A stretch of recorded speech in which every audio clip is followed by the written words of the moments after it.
Okay, let's be honest. One of the reasons I took the dive and bought a $250 blender, understand I don't normally do these things, is because quite frankly I need more vegetables in my life.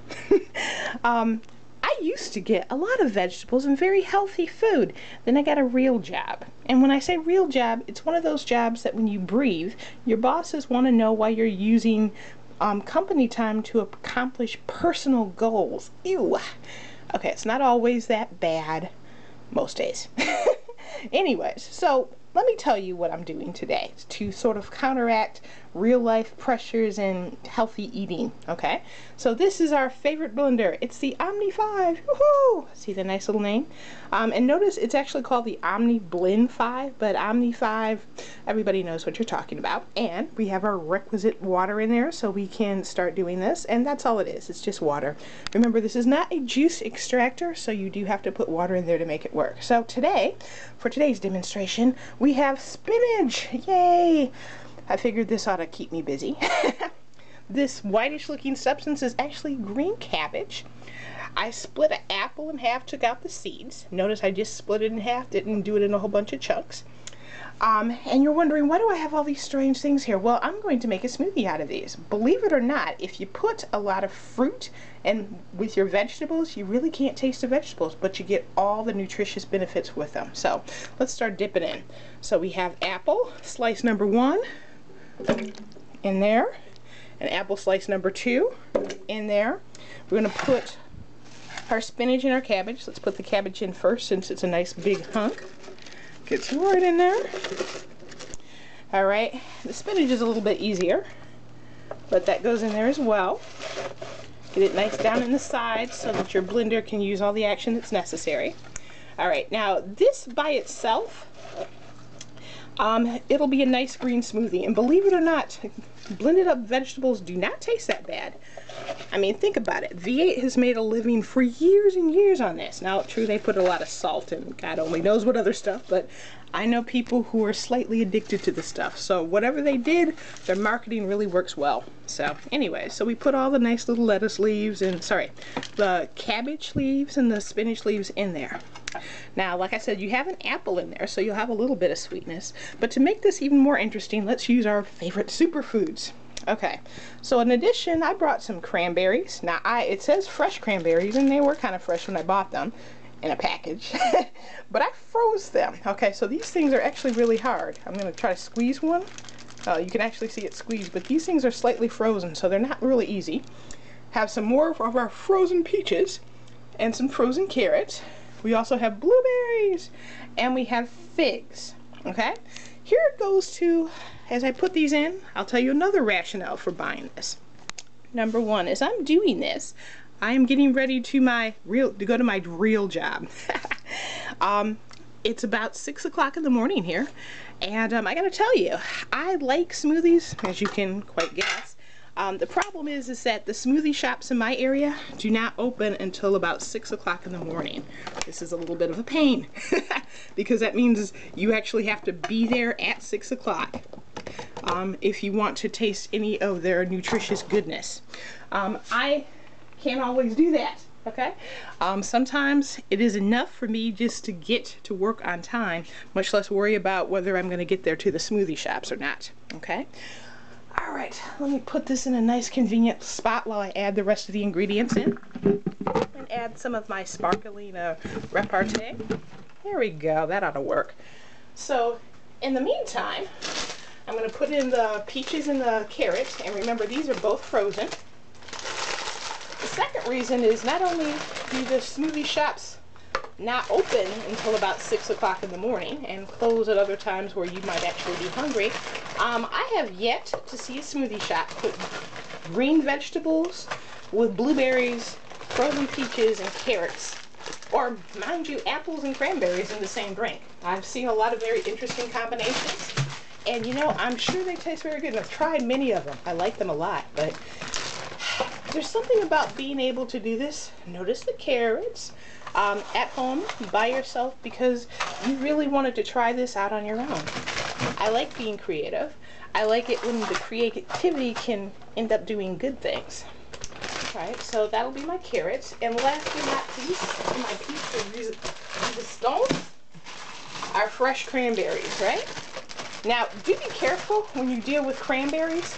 Cranberries are very strong foods, okay?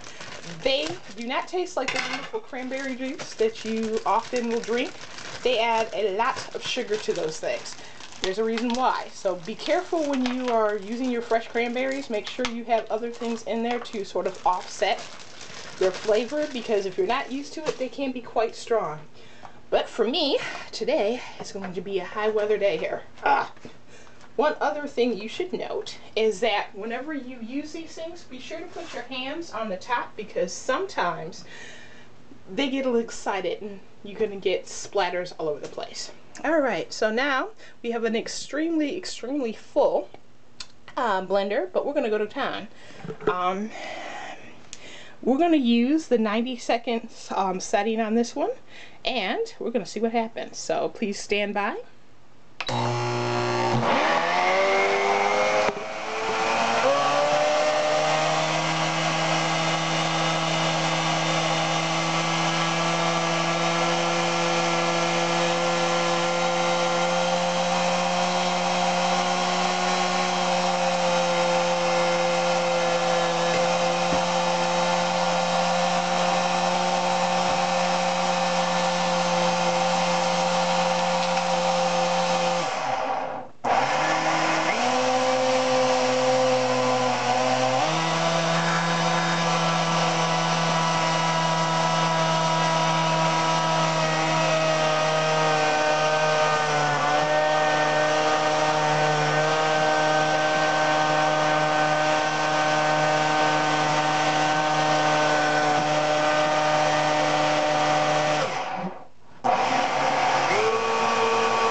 I'm going to take a quick break. As you can see, things are moving, but not quite the way we want to, and I'm going to tell you why.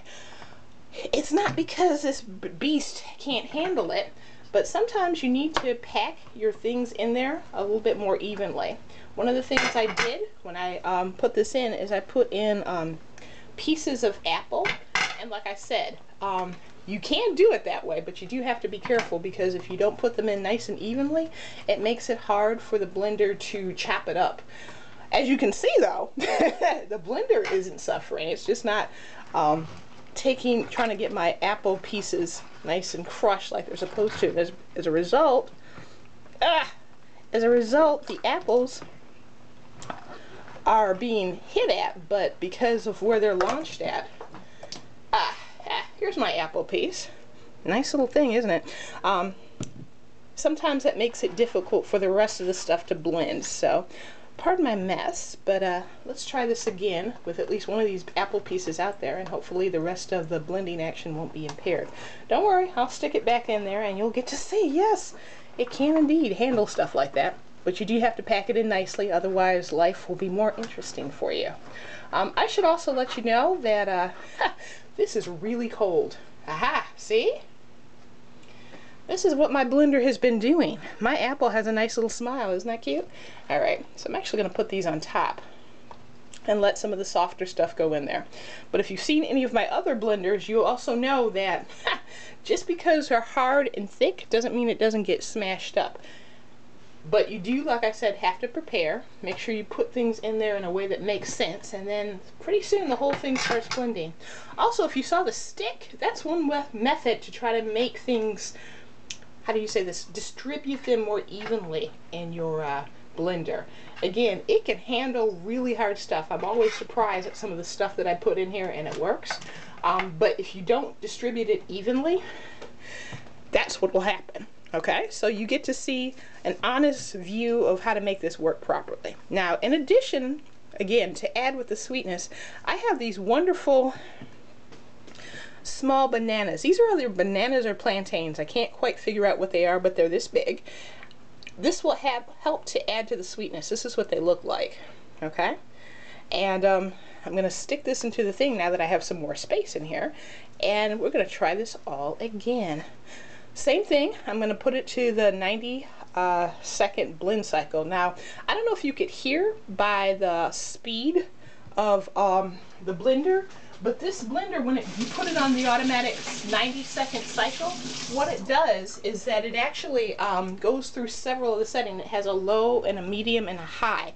When you put it on the 90, it starts off slow, then it goes to medium, and then it stays for the most of the time on the high setting. And it does this automatically 4 times in a row for a total of 90 seconds. Pretty cool. All right, we're going to start it again. Much better.